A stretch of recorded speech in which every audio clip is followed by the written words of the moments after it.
Hello and welcome to Combat COVID-19 Community Support. Thank you so much for joining us this evening. Monday evenings, we have stories of resilience, and we're super excited to have Tiffany Murphy from this Topical Life podcast here with her guest speaker, Chelsea Lauchner. And we're going to get right to that. But first, I want to introduce myself. I'm Dawn Creech, leading up this effort here in Central Oregon. And who we are is really a coalition of local health providers and other community leaders working together on a series of live stream events. They're all live, but also recorded and available on Facebook and YouTube. And we really want to bring you the information and support that you need to get through this pandemic. And we are funded by the Central Oregon Health Council. So before we dive right into the conversation tonight, I do want to go over our disclaimer really quickly. First of all, you should know that this is really provided for informational and educational purposes only. It's not offered as medical advice or medical opinions. If you do have a medical or mental health issue, please contact your healthcare provider.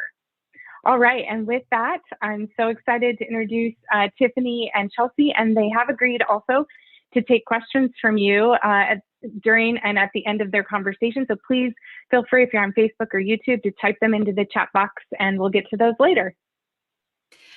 Hello, and welcome to this Topical Life. You that have seen my video today on this Topical Life or my personal page, I have a special guest because all my guests are special, but there was a secret surprise guest. Okay. And I'm so excited to introduce you to her, or you to her. Her name is Chelsea Lauchner. Yay. And guess what? She is my sister. Okay. Surprise. Okay. So, Chelsea, just a little bit before we get into it, this is the first guest that is not technically my immediate family, but outside of my immediate family. So Chelsea is the first, which is really cool. And she's got some stories to tell you. And honestly, narrowing down how and what we're going to talk about, honestly, there is a ton to talk about. And so in an hour, we're going to cover a lot. The title, if you haven't noticed, is My Son Was 18, and we're going to skim over that a little bit, just like what it was like with the experience, because I think a lot of people kind of want to know, okay, what is it actually like to get tested and going to a hospital, doing all those things for the mother and the father and the child. We'll talk about that, but also we're going to talk about the majority of talking about quarantine and quarantine for us now versus quarantine, what it was like for Chelsea. And I'm going to let Chelsea explain all of that, what she's been through with quarantine, because this is not her first rodeo, guys. In fact, she was on years of quarantine. And it's interesting to be able to talk about this because her being her sister, I think when she was going through so much with all of the lockdown, so to speak, of just having to be at home so much, I think our family, or at least for me, it was like very fight or flight, in the sense of just like, oh my gosh, is Lily okay? Is this okay? Like, we were more just hanging on by every thread, whereas Chelsea was having more of a in-depth experience and just a whole different walk than what her family members were seeing. At least not all of it, that we could talk about. So for me, some of this is new, and I'm looking forward to, publicly talking to you about this as this precious sisterhood that we have, to dive into more of what that experience was like for you. So a lot of you hearing right now, this is the first time I've actually heard some of this as well. So, yeah. Anyway, Chelsea Lauchner. Okay. Yeah. Tell me a little bit about yourself. Like, are you married? I am. Praise God, I'm married. Because I'm fairly certain I wouldn't have been able to walk as far as I have so far in life without my spouse. So absolutely. His name's Brian, and he's wonderful. We both married Brians. We did. I met my Brian first. Competition. Also, our brother's name is also Brian. Yeah, it's not weird at all. We always say if there's an emergency in our family, just yell Brian. Yeah, someone will show up. That's right. Yeah, he was my high school sweetheart. And, yeah, we've been through a lot and added a whole lot of titles to who we are and how we operate. But that was the first one. So yeah, Well, and how many kids do you have?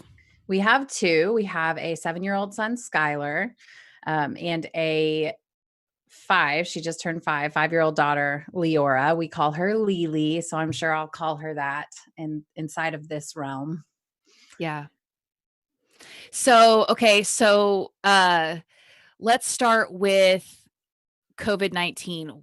So basically we're going to go to right now and then kind of go backwards as far as like what quarantine life is like, what I just said. So how was it? How did it go down for you? And granted, she's in Texas, so I know probably every state has a different way of doing it, but I just think like, what was it like? What did you do? Yeah. So basically, our mom, whenever everything was unfolding, it was the beginning of our spring break. And my mom lives local to us. Like she said, we live in Texas. And we had spent the first part of spring break together. And so that's as everything was unfolding, we were together. And then we came home. And 2 days later, my mom started not feeling well and having pneumonia like symptoms. And so she went to the doctor and had pneumonia in both lungs, fluid at the bottom of both lungs, and wasn't in a great spot, low grade fever, that sort of thing. And so they tested her for COVID, and they said it would take about, I think they said 5 to 7 days for the results at first initially. And so then fast forward, that was on a Thursday. And then the following weekend, my son started getting sick as well. And he kind of just started going downhill. Fever started coming on. And yeah, he had a sore throat. He had a lot of sweats and chills and just those sorts of symptoms. He had nausea. And yeah, so we basically took him, I called the doctor and I said, "What do you want me to do?" He may have been exposed. My mom has a pending test. We don't know if hers is positive or not. Which mom's test was like at that point 8 days in, right? I mean, it was pretty far in I for think her it was like test. day 6 or something. Okay. And Yeah. my son's doctor was like, "They don't have the test result yet." And I said, "No." And she said, "Well, I want you to tell me how long it's going to be before we get that test result." And so we talked to my mom's doctor, and that doctor was like, "Well, now it's going to be 10 business days." So, and I was like, "Are there still business days right now in labs?" Like, is that a thing? And they were like, "We don't really know." And so we're all kind of like figuring this out together. And so bottom line, our pediatrician was like, "Okay, well, I want you to bring him here and I want you to stay outside. I will come downstairs." Her office is in like an office building type atmosphere. And she said, "I'll come downstairs, come outside, a nurse will, completely suited up head to toe in all the stuff. And then she's going to hand you a swab and I want you to swab him for a strep and then hand it back to the nurse. She'll bring it back up. And then I'll come downstairs and through the window, I'll assess him as best I can." He also had a swollen ankle. He was complaining of like some joint pain, which was bizarre. And so anyway, she assessed him and then she's on the phone with me the whole time she's assessing him. So I did the strep swab, nurse goes back up, she comes back down, he gets assessed. She's like, "I'm sure it's viral. I don't think it's strep. I don't know." And so they go back up. The quick strep is negative. And so she said, "Okay, here's what I want to do. I want to go ahead and prescribe an antibiotic just in case. And then we'll check in with you tomorrow." I said, "Okay." And so the next morning we wake up and Skylar's complaining of chest pain and like he's having a hard time breathing. And it was kind of alarming because I didn't ask him. I wasn't like, "Can you breathe?" I wasn't like prompting these questions that are like fear provoked right now for what everybody's experiencing. So I didn't ask the questions, but he just offered that up. So I was like, well, that's kind of concerning. And so my doctor, it's like the top 3 situation, like right. top 3 problems that you can. Right. And mom's got the pending test, and so, which is why they didn't want to touch him because they didn't know for sure what it was. Yeah. So, the next day They basically, she called, I gave her the update. She was like, I need you to go to the ER immediately. And this is the place I know they're offering tests. And it was an ER that we're vastly familiar with because of our history of sickness in our family. But anyway, I said, okay. And so off we went to the ER. And at that moment, we're all I knew my mom was sick, so we had stayed away from them. And because she was sick, we were really already taking steps to just stay in our home because we didn't know what we had been exposed to. And we didn't want to expose anybody to anything. And so we were already, stepping up our Walmart grocery pickup game and Shipt and all that sort of stuff. And so we were pretty much at home already. So my husband had already transitioned also to working from home.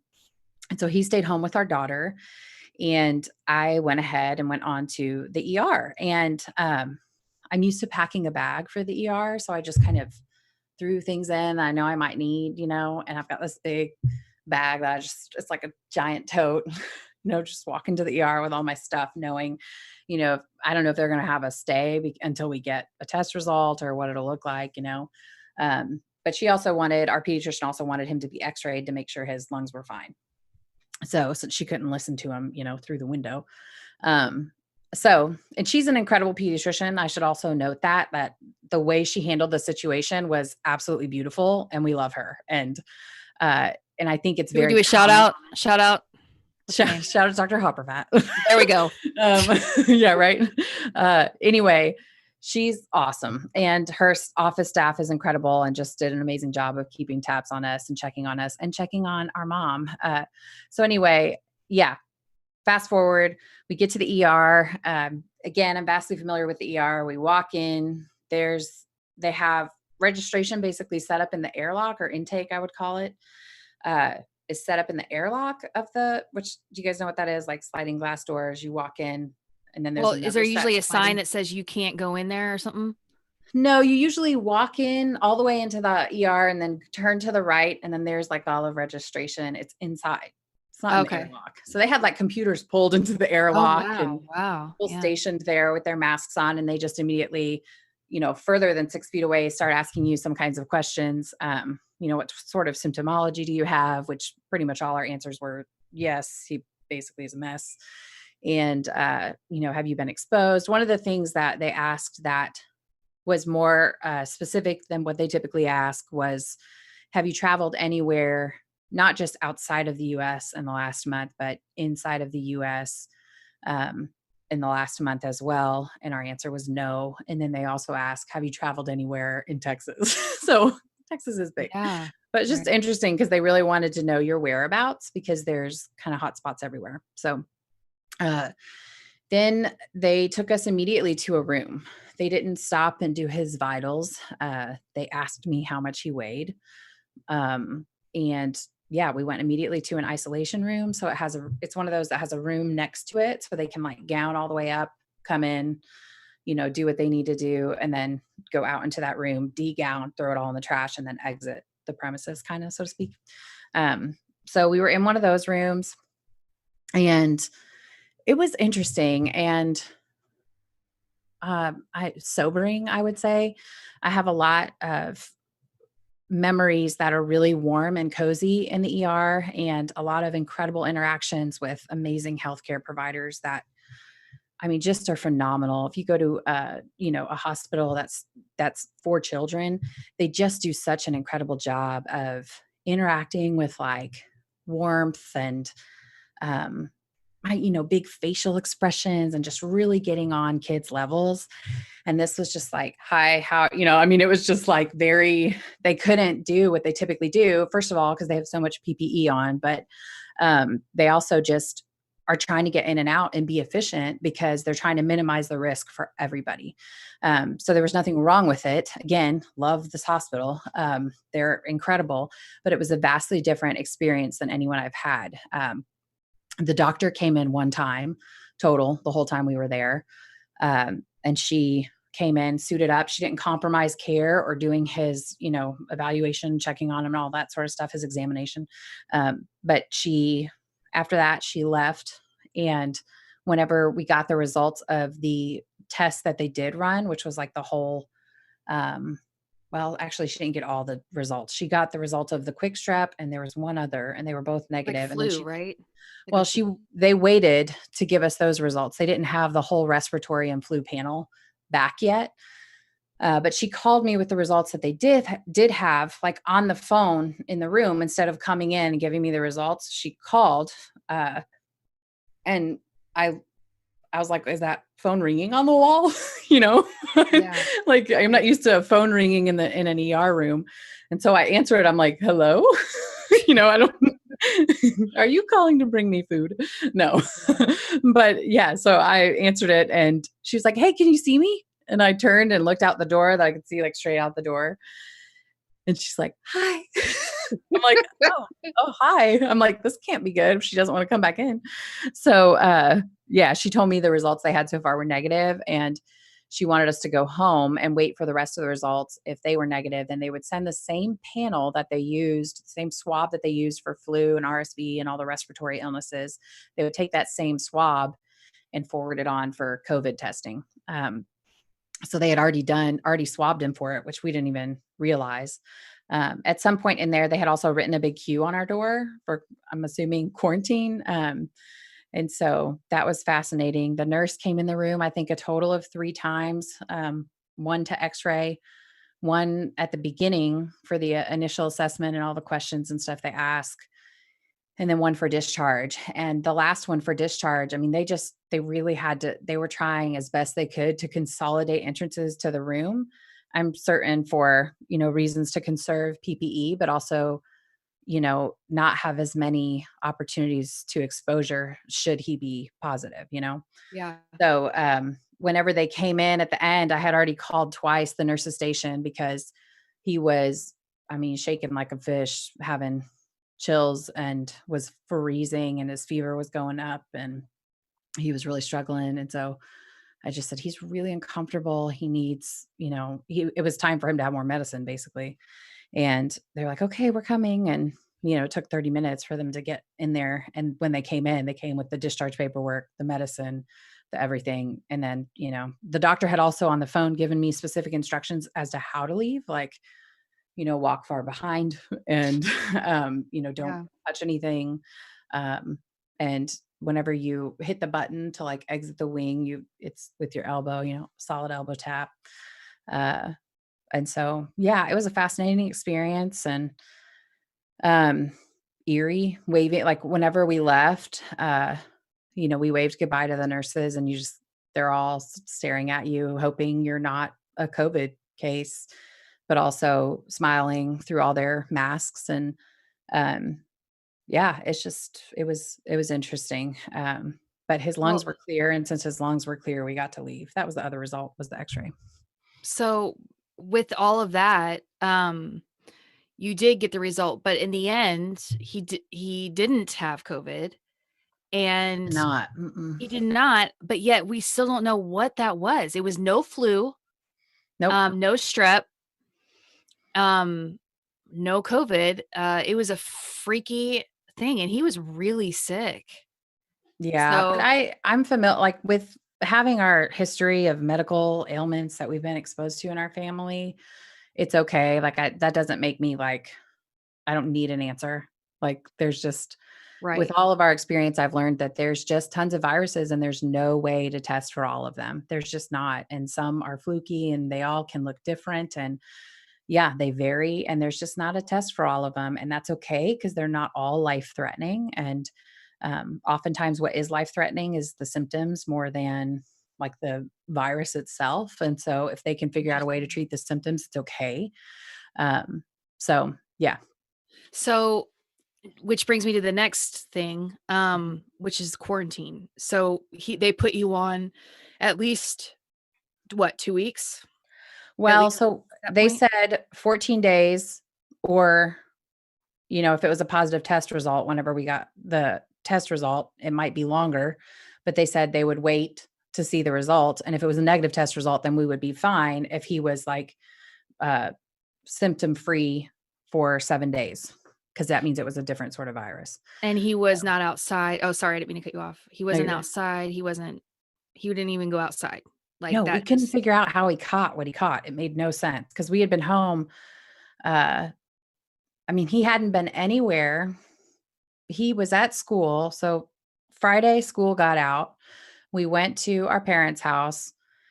Fast forward, we went home Tuesday. Thursday, my mom got sick.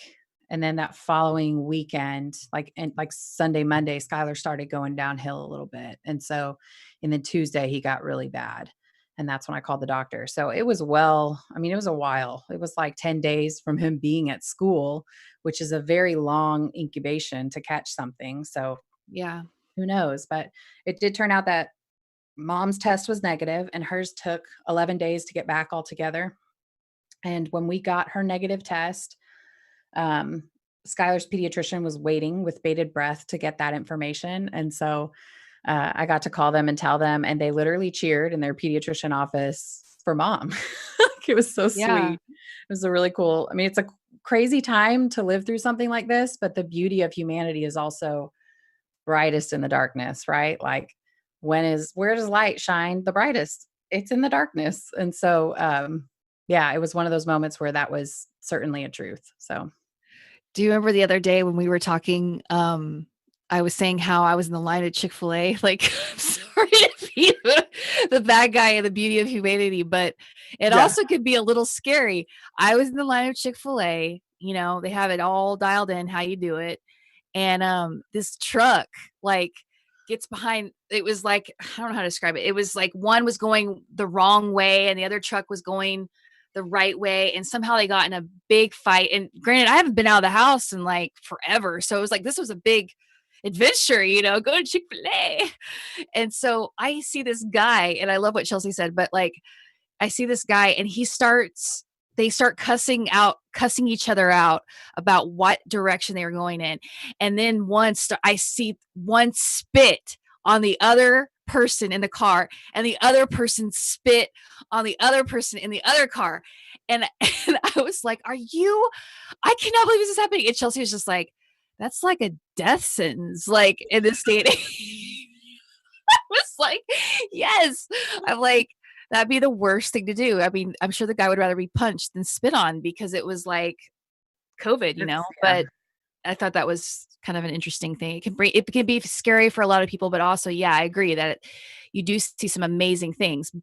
And with that, I love hearing you talk about your experience with or not with quarantine, but just like figuring out the virus and this and that, because I think a lot more parents and, people would be generally a little bit more scared than you are. And it's just so obvious that you've been through so much because what is and have such an amazing faith to just like trust something to work out, and to know when to be emergent and when to not. And, so I want to dig more deep into that, but also again, like with the quarantine, let's back up to Lily because yes, Skylar has had some health issues, but the thing that really kept you at home in a real quarantine was with Lily. And so let's back up to that Mhm. situation. So like when you found out what she had, let's start there.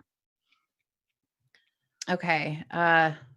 So she was actually born with it. It's called autoimmune neutropenia. And what it is her body did a terrible job making white blood cells. So she was constantly immune compromised. And it's not an autoimmune disorder in a sense of like a lot of other autoimmune disorders because it's a true blood disorder. Um, and so it has that component of difficulty to it. Like I couldn't alter much of our life to help it, so to speak. So though we tried at the beginning and then we found out what was going on, but I don't think we realized what she actually had. I don't think we got the diagnosis until she was over 1. She was probably 15 or 16 months old whenever we figured it all out. And that whole story is crazy of how we figured it out, but probably an irrelevant detail for tonight. But anyway, yeah, she was diagnosed with that. And with that came, I mean, we're sitting down basically with an oncologist and hematologist, wondering if we're about to be told if our kid has cancer. And so we, walked that moment out. And praise God, it wasn't, but it was also something else that was very much so an indefinite sentence that would change how we walked around life and the pace at which we took it, so to speak. And it definitely was basically because she was immune compromised. It was like she lived life on the edge for years. Because when you have this disorder, Like you don't know if she's going to die or not. well, you're constantly at risk for sepsis, which is awful, and can take you out like that if you don't have white blood cells at all. Like it's a dangerous thing when your body does function properly. And when you don't have white blood cells, it's very much so life threatening. So you have to avoid her going into some sort of septic shock at any moment, which means bacteria. You have to keep your house very clean. You have to live a very clean life. You have to not expose her to much bacteria, because literally think about, staph is everywhere. It's literally on our skin at all times. That can evolve into something crazy for her. So it was a tough, really, it was the first probably 6 to 8 months were the toughest, because we had to stay home all the time. Like I pretty much didn't go anywhere. And you also don't forget you had Skylar, who was how old at that time? 4, I think. Right. It's a blur. Yeah, counting is really hard. No, not because it's counting, because you were literally like, right. Yeah, no, I just made it through. It's fine. Yeah. But I mean, listen, like, here's the deal. Like the Chick-fil-A peeps, I don't know, were they men or women, whoever they were, like in the parking lot, ready to throw down and spitting at each other. Like in these moments where we are desperate, we have to shatter. And what I find is once you shatter, once you surrender, once you get rid of your crazy and surrender, then you can build the mosaic. Then for me, God picked me up and starting putting these pieces into play and creating this view of my life I could have never guessed or had a desire for, but boy, was it more beautiful than anything I could anticipate. Because it wasn't filled with fear of living on the edge. It was filled with conquering, staring at death, and knowing that life can still be so beautiful. And so I think of those people at Chick-fil-A and I'm like, yeah, they're in the middle of their breaking. Like this is where we are as a human people right now. Like we're trying to figure this out, and it's ugly and messy and hard. And we're sharing things on Facebook and other social media places that I'm like, do you want to do that right now? But it's okay. Like we got to have grace for it and love people through it, because if there was ever a time to have extraordinary grace, it's in extraordinary times. And so, anyway, I digress. Well, with that though, being in quarantine though, so that was like 6 to 8. Wait, what? I was just saying, sorry, I got way off track. Oh no, there's no such thing as off track. But you were in quarantine, and you were at that point, I mean, your outlook is so different now and in the light of combat COVID-19 here, but then it was, you're in a different spot because not everyone was in combat COVID-19. You were alone, essentially. Yeah. Your family was alone. And so what was that like for you? And I always like to ask the question, like when someone has been through something super duper hard, I always like to ask the question, what did your worst day look like? So I can name a few things. You couldn't go to birthday parties. You had a 4-year-old son. He was stuck at home. He's an extrovert, by the way, like extreme, needs to be busy, needs to be doing things. Super intelligent, very high paced, stuck at home, and you're stressed out, and your husband's working a ton. Nothing was really, in a sense, very stable. What did your worst day look like? My worst day was her first birthday. We didn't know what was wrong yet. And it was just a total mess. And I can't remember all the details of it. I just remember being at my breaking point and standing in the kitchen and sobbing on the phone to the pizza guy who I had ordered Yeah. pizza from for my daughter's birthday. And she was at my feet, like hanging on to my legs, crying. And the pizza guy was being so mean to me. And Oh he my God. didn't put me on mute. I had called to ask if he could change the time of delivery, and the pizzas were already in the oven. And he turned to his boss and he was like, "Hey, this idiot that just ordered pizza wants to know if she can change the time." And I was like,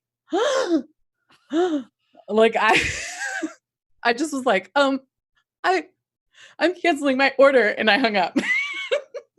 And Yeah. it was that moment where I'm like, this is like, I don't have the capacity to deal with the lack of sanity in my home, let alone the rudeness of strangers. Like I didn't have it in me. And so I cut it off, and my husband got home with Skylar, and I can't even remember where they had gone to clean up another mess. I can't remember what else went wrong that day, but when he got home, I was like, "You have to call and order other pizza because I can't." Like it was a disaster. She had been crying for months at that point, daily, all day, because of pain she was in, because she had some GI issues, which is what led us to discovering she also had this blood disorder.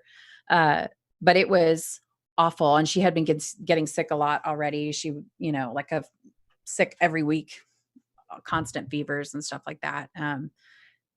So I was just done. Like her first birthday was a breaking point for me. And I knew our lives were probably going to change and look different, and that I'd have to advocate for her quite a bit.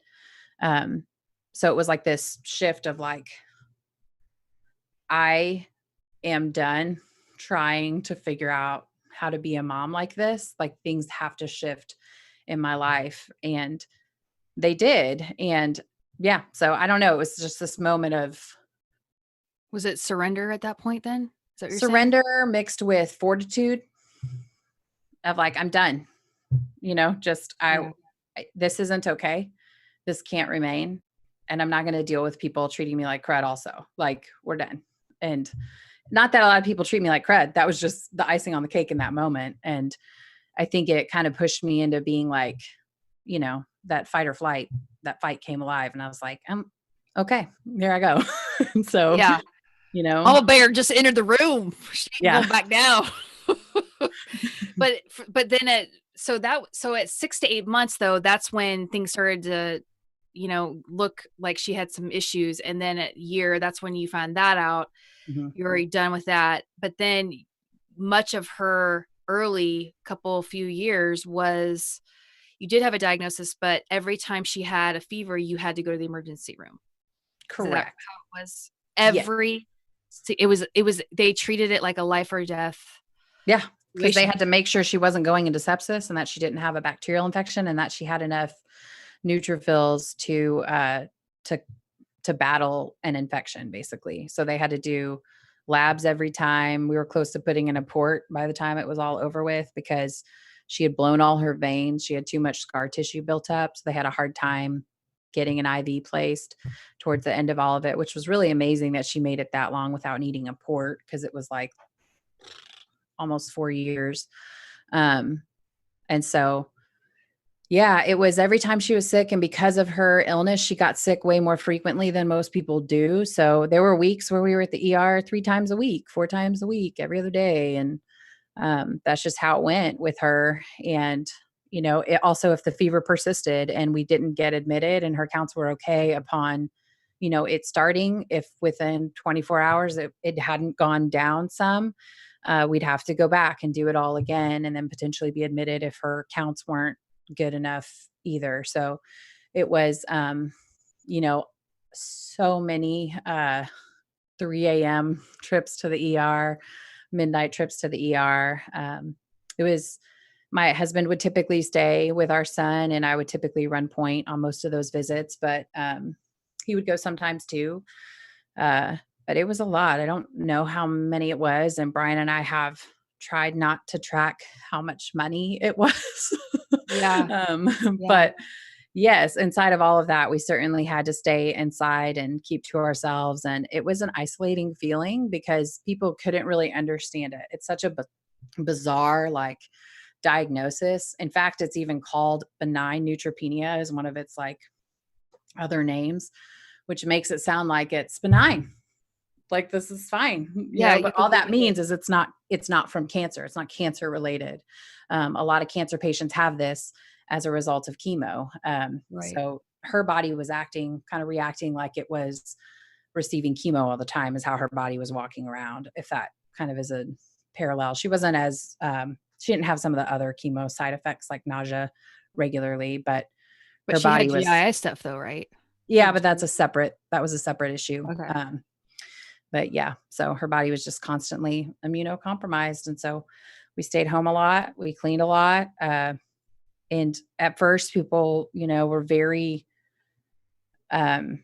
just awesome and supportive and all that sort of stuff. But as time wore on, it's like people would kind of be like, yeah, how's she doing? What does she have again? Cause it's just hard to remember. And this isn't a negative statement about them. It's just a reality of what we walked through, and so it was a little bit isolating because it was hard for people to wrap their brains around it all the way or really kind of understand the extent of it or the things it had on our day-to-day life. But that's okay. They didn't necessarily need to. And so I think I found resolve in a sense of like just in that time, in that quarantine, I found resolve in just looking around me. And for me, it was very much so faith-based, just kind of surrendering and asking what God wanted me to experience in this season.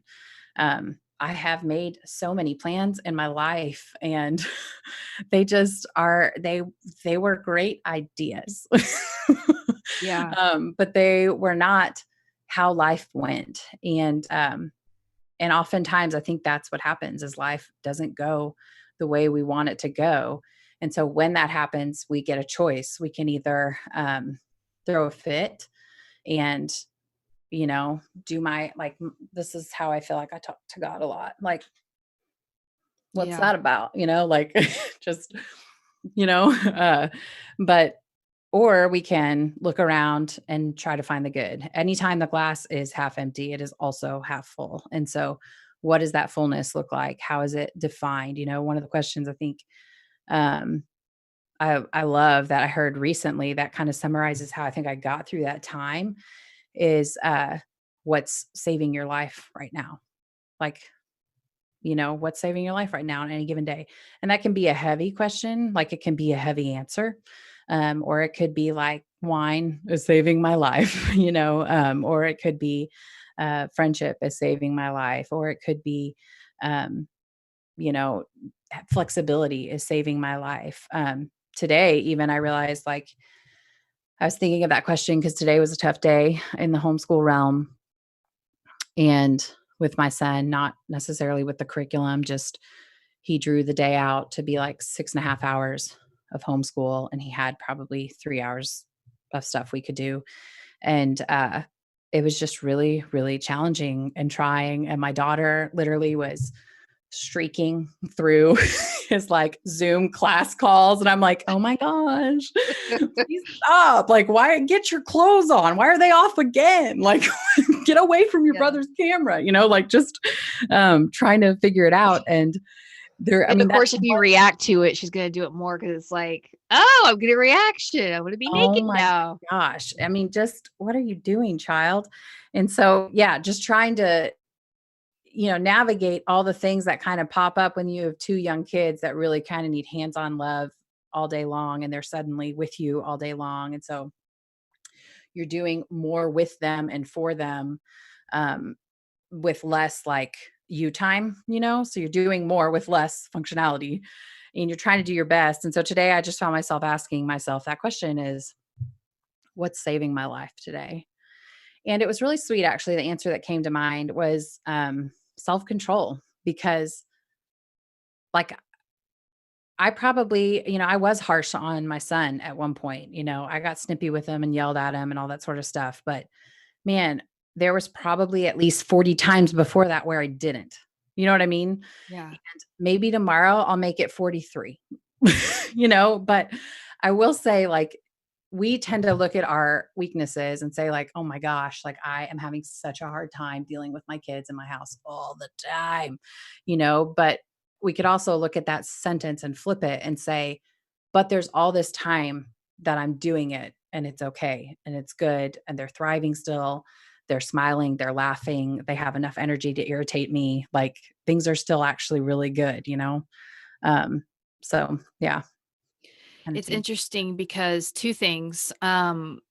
One is that I had asked you, just like with being in quarantine now and quarantine, what it was like then. I mean, there are differences, but I asked you, do you feel like you have PTSD? Like when you think about what it's like now for you going through it versus, just the reminders of like, oh, like that feeling, like there's things in my life that I'm just like, oh, like it just takes me right back to that moment of hardness. But for you, you said the thing that triggers you with all of this was your friend's son having cancer. Mhm.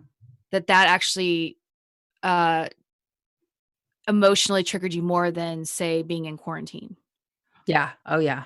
Yeah. Yeah, because of just the fact that of how close you were to death all the time.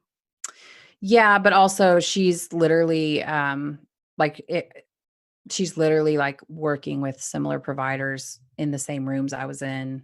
I know what her stays look like. I'm just very familiar with that realm and having walked that hospital for years. Um, and I know what it looks like for a doctor to break up with you and walk in like physical victory, but way before that moment have to walk in spiritual and mental victory until you get there. And so I just my heart was just ripped out and on the floor for her because I know how hard it is to walk into that fight. Um, and keep your armor on the entire time. And you can do it. You totally can. And having your armor on doesn't mean you don't cry. It means that you do, it means that you process. It means that you're real. It means that days are hard, but you forgive yourself for it. It means that you fight to see beauty despite ugliness. And you just learn that throughout. So that's what like triggered the PTSD for me, was just aching for her that she was going to have to go through that. But really, the quarantine didn't. This time I was like, I'm not going to be alone. Like, Yeah, I've been training my people whole don't life even for this. understand. Oh my gosh, you guys were quarantining together apart. Yeah, like yeah. it was There is something to awesome. it.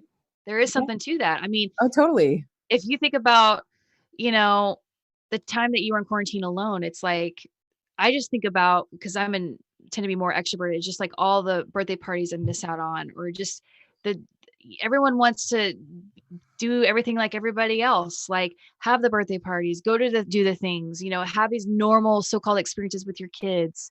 Yeah. And that was essentially just ripped out from underneath you and very quickly had to have a new normal. Yeah. I think you just learn your yeses and your nos. Like, But that did you wasn't feel left out? Like, what was that emotionally like for you? Because it just didn't happen overnight, right? I mean, did you generally feel sad sometimes? sometimes, but when you're dealing with small children also, it's kind of like, well, if my no's are no's, that just is what it is. And you kind of move forward and find your own joy, make your own parties, do your own jam. Um, the thing about when we were in quarantine the first time, the rest of the world was not. So my daughter was on shots as well. And so if her counts were good enough to where we could like leave the house and go do something, we could, like if she was once her counts got stabilized through giving her shots regularly, we still were on the protocol of having to go to the ER all the time, but we could leave the house. And that was probably 6 to 8 months after she was diagnosed. So probably after she was 2, we could like start leaving the house. So my son was 5 and we couldn't do a ton of stuff, but like we could go to the pumpkin patch outside, and that was awesome and a huge win. And Yeah. so there were things we could do to cope. We were just tight knit, and I really couldn't have done a whole lot of it. My husband also traveled a lot during that time working. And so regularly we'd have to call my mother-in-law or our mom, and they would help us tremendously walk through that season. And I really couldn't have gotten through it without the two of them linking arms with me to parent both of our kids. Like there's just no way. So Yeah. I That's had a it. huge, It was huge. It was incredible support, and I couldn't have gotten through it without them. But we did have to quarantine, and I had to keep hand sanitizer at everybody's houses. And, if like people were going to our parents' house or their Bryant, my husband's parents' house, we'd have to have them use hand sanitizer and stuff like that and wash their hands and not hang out with her. And, um, it's kind of nice this time that people aren't asking you like, how's your daughter? Like yeah. every time I saw people last time that it was always like an update, but hard to follow because it was a unique situation. And so I'd have to update more a little bit. And, so it's a little different this time in that it's not, this urgent, uh, familial update, but more so a communal, um, I don't know, linking of arms with everybody for the greater good of humanity right now, literally all over the world, Yeah. which is awesome. And so I don't know, I find it refreshing in a way and a little bit even redeeming of my past time, so yeah.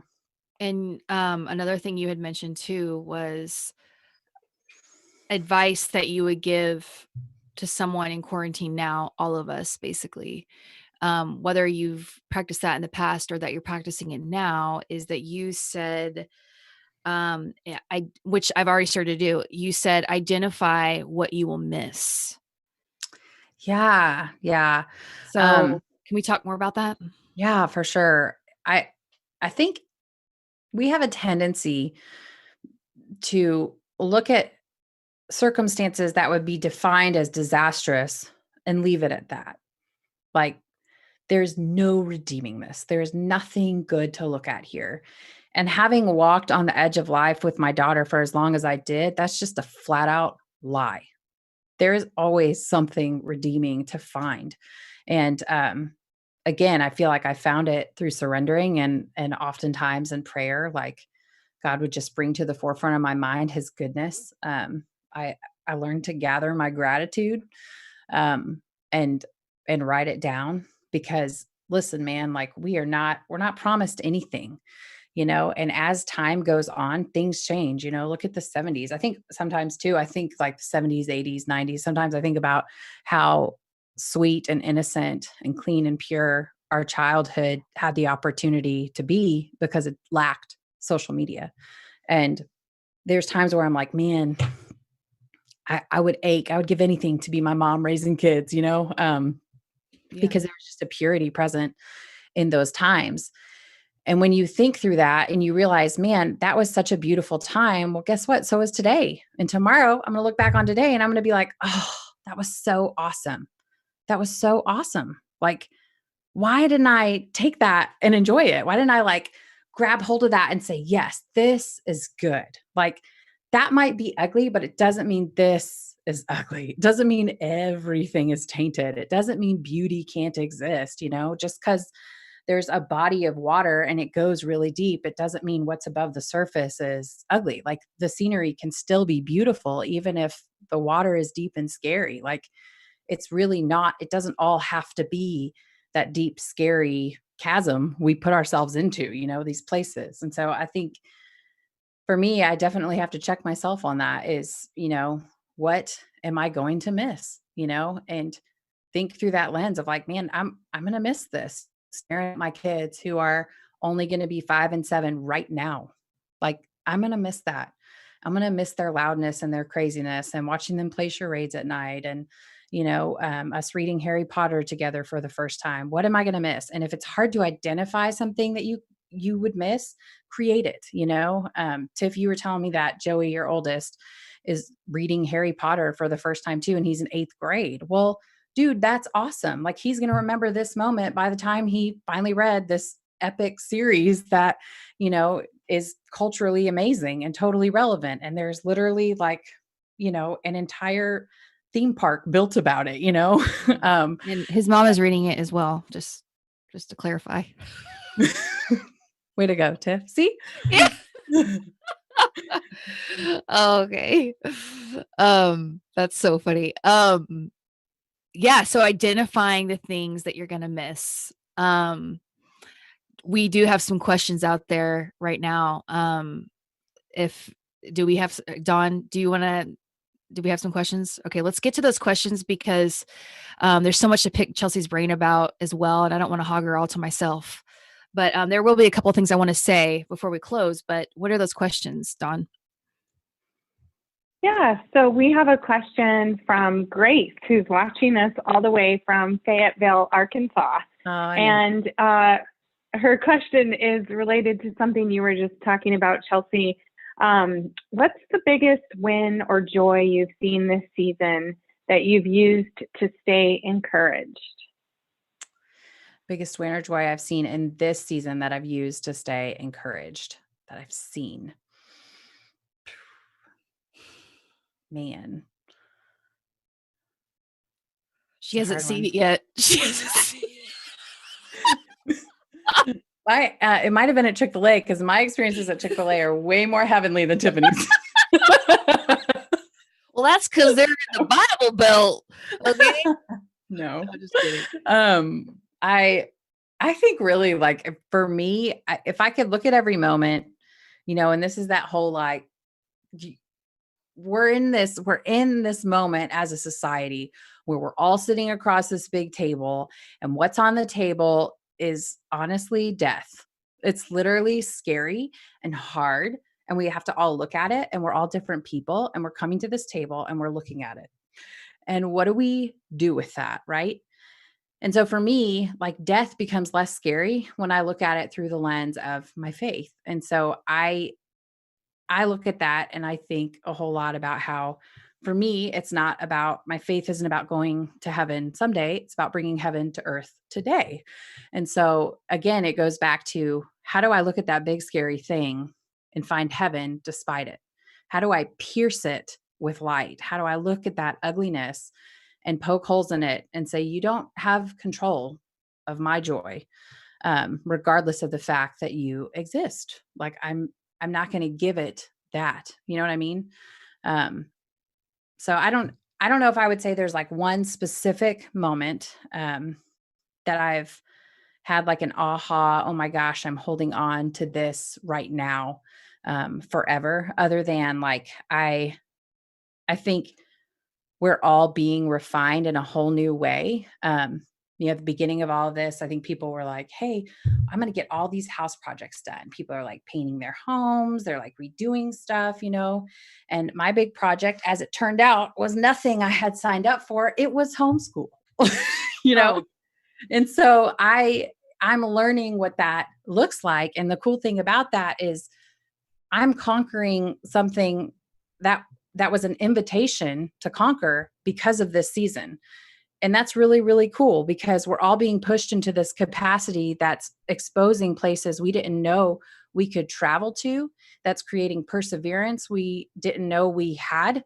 I think anytime you nudge up against tension, you realize how strong you are. And that's what this whole season is. It's giving us all an opportunity to discern for ourselves how much we can persevere, and it's an incredible thing what we can do. So I don't know. I feel like for me, that's what it is. It's taking inventory day to day and saying, man, where was heaven on earth today? And where am I going to fight for it tomorrow? For me, like, I feel like, embracing the kids' things. There's some personal things that I'm struggling with just like missing out on a few things that, I've mentioned this before, my 5th grader, and then I have an 8th grader, just like some of the current things of what they're missing out on. I'm totally bummed about that. Yeah. But even to outweigh that, just like if I'm not even thinking about kids, and those of you who don't even have kids or are single or this or that, like some of the thoughts that I've had personally, just in my own thought, is like, wow, I'm like, and this just sounds kind of, maybe it sounds weird, but like, I don't care. It's like, oh man, I really like doing less laundry, or I really, really like, and I'm thinking like the thoughts are starting to come where it's like, wow, I wouldn't have had time to do this had this not Yeah. happened. Like, and it's not something that you can tell your brain to do. It's actually something that can actually just come. And the only reason and the only way it comes is through situational. So like, I've noticed that, you know, the way we live our life and the way I happen to like the grind.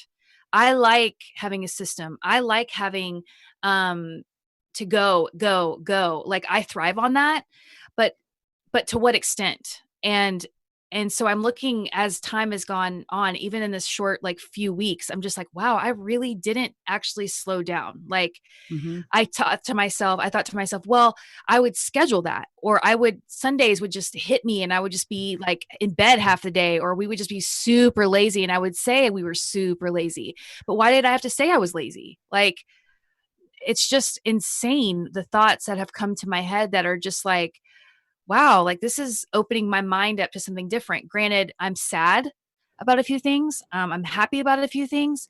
And I'm also really tired. Like I was reading today, it's just like Yeah. some people are saying, oh, I'm super, like I can't, my sleep schedule's all screwed up because of stress or like the lack of job or, you know, just worried about everything. And for me, that stress usually hits me with more sleep. Like I want to sleep, sleep, sleep, sleep. And yeah, I'm trying to do all the things to fight that, but it's like my go-to is the sleep, you know, it's like, it's so weird, but it's like, you know, I'm fighting things as I'm experiencing them. I Yeah. mean, would you say that's how it is for you, Chelsea? Yeah, totally. Um, I think kind of this season has really kind of been polarizing too, in terms of like, it's too much. It's just too much for everybody in different ways. Like some people have suddenly too much time on their hands. And so they're trying to figure out how to spend that time wisely. And that's hard because there's temptation out there. There's like, you know, great things they can do, or, you know, Tiger King all day long, you know, like we're just trying to navigate how to get through it. And not that those things are bad. I honestly feel like those are a gift in this season to just kind of zone out. But at the same time, like if you have a ton of time on your hands, you know, and no little rugrats running around controlling your time, you know, it's a matter of how do you still rally to feeling like your purpose muscles were flexed that day? You know, how do you define that for yourself?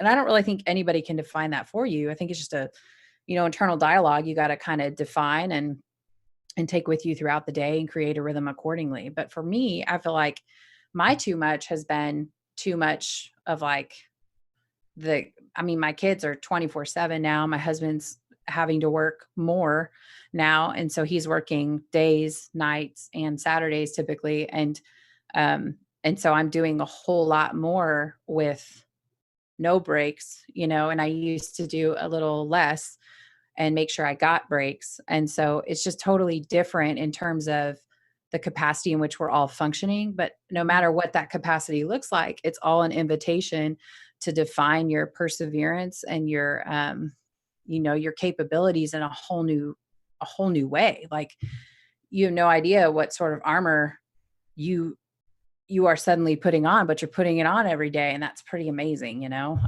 Yeah. So yeah, I feel like time is an incredible commodity we have right now. Um, but the hard part is getting out of our own brains of what our used to rhythm be, and being okay with like saying, listen, this is a whole different circumstance. So how do I want to define my whole new life inside of that circumstance? Like, because that's truly where we all are, is we all have this whole new perspective. There's people that have lost jobs. Man, that's going to be an invitation for them to take a different one that could alter their life in the greatest way ever. But are we going to look at it that way? Or are we going to, you know, how, and it's important to grieve. It's important to look at changes and be sad. It's important to go through all the emotions for sure. But to drown in them and stand still in that, you know, that's where it's like, man, no, there's so much more. There's so much goodness coming into this. And we have time right now to find it and fight for it. And that's a beautiful thing, you know? Dawn, do you have another question? Yeah, we have actually two questions, one from a YouTube viewer and one from a Facebook viewer. So as we get close to 7, I think the second question will really take us out in a fun way. But Ryan wants to know, have there been any new traditions that have come out of this whole situation for your family? Chelsea, I think that's you. Oh, okay. I didn't know if you wanted to both answer. For us, new tradition, I would say, yes, yes. And I'll Ooh. just, this is, I bought sanity. Yeah. It was for sale for a little over $100. We bought our kids a TV. So our my daughter, in her room, there was a spot on one of her like dresser things where I was like, a TV could go right there and we could create Camp COVID. I was talking to a few of my friends who are like my total sanity, we're all in the same mom position in life. And I'm like, is this crazy? Help me know if this is starting something terrible. Like, what am I missing? Am I starting a terrible habit by doing this TV? My friends were like, dude, it's Camp COVID. Like all the rules are off the table. Like, you can totally do this. You can totally be like, listen, guys, like, we're in a totally new situation. You don't get to see your friends. You are each other's best friends. So we're going to give you guys a whole other situation where you get to have fun, have your own little space. And so we set up her room to be just kind of a cute little getaway. And so whenever we're done with school every day, I'm like, guess what time it is? Camp COVID. And my son can't really he's like, Camp COVID. So he calls it the virus fort. He's like, can we go to the virus fort? He loves it. He literally, we had told them they would never have a TV in their room, just because they're 7 and 5. And that's just, if we had another baby or something and we needed to resort to this sooner, maybe, but we were like, listen, no, you're never going to have a TV in your room. Like, give it up. Maybe eventually we'll get a larger home and there will be a game room and a TV in there, but no, not in your room. Just no. And so when this happened, Skylar was like, I am a king and my sister's the queen and you're treating us like a king and a queen. And I can't believe it. And he kept saying it over and over. And then when he would say it over and over, he'd be like, I can't help but say it over and over, but I just feel like a king. Like, the privileges you give us is just so much. It's just so nice, Mom. I mean, he just went on. And I was like, this was kind of worth the money, what I'm hearing from you right now. Yeah. And time. Yeah. So it was really sweet. So that's new. And then also I would say we're reading longer at night and really enjoying that as a family. We sit in the living room and sometimes I read until everyone's asleep, including my husband. And it's just this really sweet, peaceful moment where it's like, man, darkness can't penetrate that. Like, your sweet little innocent kids falling asleep on couches, listening to a book, and your husband doing the same. And you look around the room and there's just this poetic stillness that is profoundly beautiful that this time bought, because we don't have to be up at 6:30 in the morning, So I would say that's really, really sweet. So yeah. I'd say for me, like, I'm sitting at the table eating more, like actually sitting down to eat, which never happens. Um, and actually, my husband and I actually spent actual time together, which we schedule out a lot of things. There's been a lot of spontaneity, so that's fun and unexpected, really, like family bonding, there has been that. But there are definitely moments I think that we just there are some normalcy things where I'm like, oh, I want to do that, or oh, I want to miss that, or just things I depend on to keep my day going that I don't have. And so it's interesting to go back and forth in my head to those things, but I can definitely point out a few things where it's like, oh, I think I'm going to make this stick around more. I just had no idea. I don't think I would have ever stopped to do it. I honestly really don't. Like, I think I would have told myself to, but to actually be forced upon me, I'm grateful already. And it's only been I guess it's been a month, right? I don't know. Yeah. Hasn't it been about a month? We started regularly reading this joke book, and yeah, it's hysterical. The kids love jokes and riddles, and they're just, I mean, it's like Brian barely has started eating his food and the kids are like, can you read the book now? And so we do that at dinner and they get all excited and it's pretty cute. Before we ask that last question, I just want to put out there that I know we're not going to be talking about everything that I really want to talk about, because I feel like in just 1 hour we've just kind of skimmed the top. But Chelsea is writing a book, and it's in the process. And I am so excited to not only read it, but just to hear what she has to say. If you haven't seen her writings, I will definitely she'll be posted, her Facebook page will be posted to mine. But if you click on her page, you can see some of the things that she's written. And she's a very beautiful writer. I'm not biased. I'm actually really not biased, because it's not me just saying that. It's a lot of people. And I just know that this book is going to be something that a lot of people will benefit from, and gain some huge insight. And it's just I know how she writes, and I know that it's amazing. So, and yes, I do get a little bragging rights because I am her sister, but I actually really am not being biased. Okay. I would say this about anybody. But anyway, so I'm looking forward to that being done. Do you know approximate, and you're kind of in the middle of it, right? Is that right? Yeah. I would say coronavirus definitely put a kink in the old flow of getting it all. Which you're used to. That's no biggie. Yeah. Yeah. But I'm hopeful to have it done. I was hopeful to have it done by summertime, but then I inherited homeschool teacher job. And so I'm doing more of that right now. Yeah.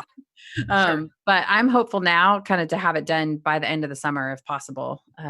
Because with Camp COVID that I purchased, I'm hopeful that whenever homeschool ends, they can kind of hang out in there a little bit more, and I can, at least get an hour or two in a day more so, and just get it going again. So awesome. So yeah. I look forward to that. So Dawn, do you have another question? Yeah. So before we wrap up, I did want to take a moment to really thank Chelsea for sharing her story. And I thought it was really awesome. And I can't wait to read your book. Whenever you get around to it, no pressure. But we did have one final comment from a viewer. Angie wants to know where you got those fantastic earrings.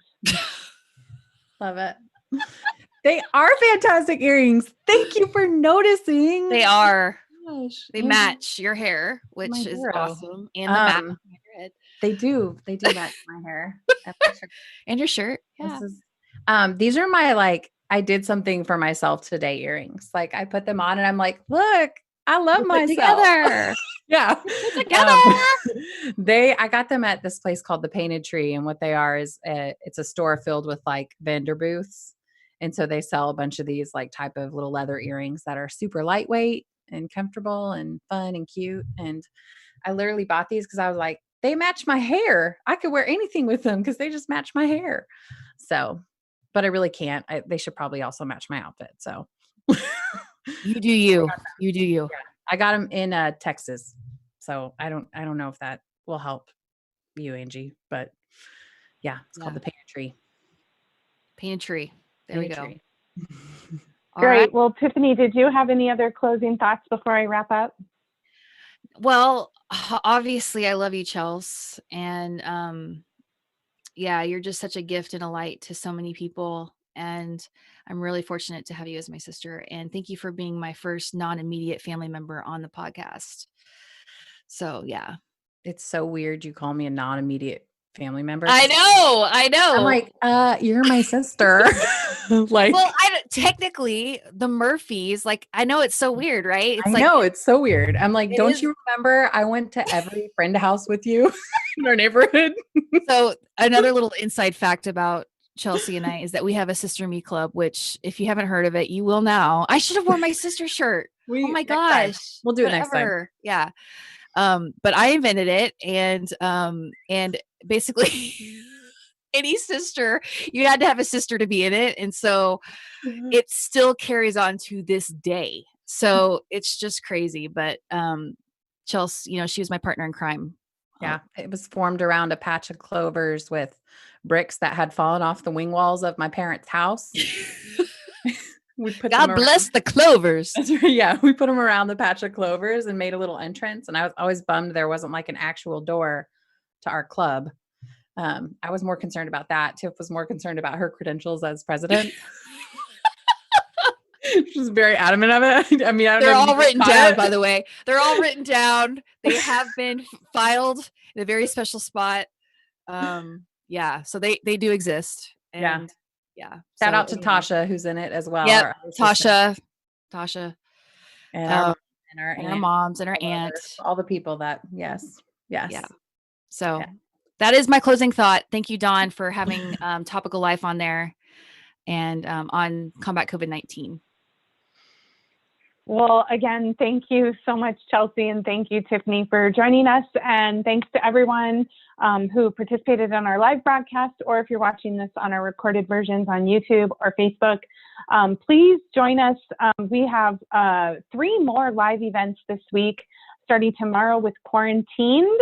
We have local teenagers from here in Central Oregon. They're going to be talking about their experience with the pandemic and the ups and the downs and how they're managing it. Wednesday night at 7:30, we have Table Talk with Kevin Shaw and some other locals here in Central Oregon talking about relationships and connections during COVID. We also have a live event on Thursday, connecting your mind and your body. And we have a wonderful guest speaker, Dr. Mary Medor, is going to join us for that. So please go to our Facebook page to see the schedule of live events. You can view them on YouTube or Facebook. Subscribe to our YouTube channel. So, and with that, I just want to thank everyone, and I hope you have a wonderful evening.